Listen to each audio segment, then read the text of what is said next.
NATO member states sent over 40 warships and 7,000 troops to Stockholm this weekend in what has been seen as a warning to Russia following Sweden and neighboring Finland's application to join the military alliance.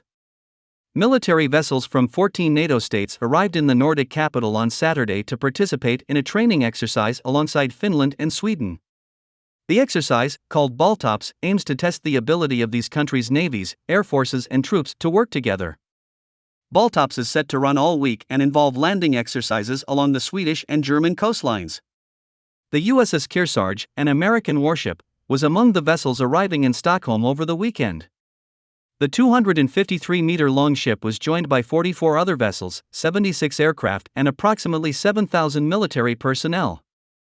Belgium, Denmark, France, Germany, Poland, Norway, and the United Kingdom are among the participants.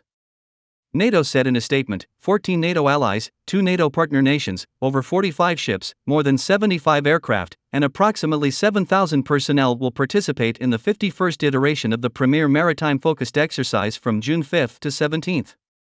The presence of NATO vessels has also been hailed as sending a message to Russia that the military alliance are closely watching both Sweden and Finland, who will be taking part in the exercise. The 2 Nordic states applied to join NATO 2 weeks ago, however, their applications are expected to take months. Further delays could also be caused by existing member Turkey, who has objected to Sweden and Finland's bid to join the alliance. The 2 countries are therefore left in a sensitive period between application and full NATO membership, prompting concerns over how they will be protected in the coming months. Speaking at a news conference aboard the USS Kearsarge on Saturday, General Mark Milley, the most senior U.S. military commander, suggested the military exercise was partly intended to quell those fears. Sweden's defense minister Peter Hultqvist told reporters in Washington 2 weeks ago that the Pentagon had pledged several interim security measures, including U.S. Navy warships present in the Baltic Sea, Army forces training together, and Air Force bombers flying in Scandinavian airspace.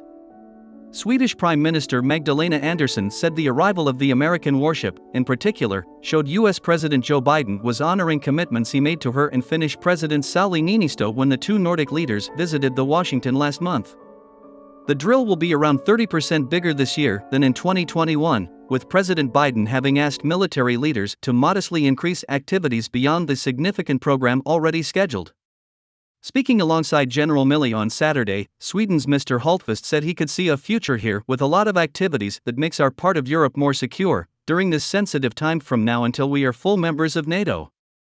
Their bid to join NATO drew the ire of the Kremlin, with Russia's Deputy Foreign Minister Sergei Ryabkov calling their moves another serious mistake with far-reaching consequences. He said, "The general level of military tension will increase, and there will be less predictability in this area." However, Sweden has said it will not bow to Russia's aggression. Russia has since played down its response to the country's NATO applications, with President Vladimir Putin insisting the move did not create an immediate threat for Russia.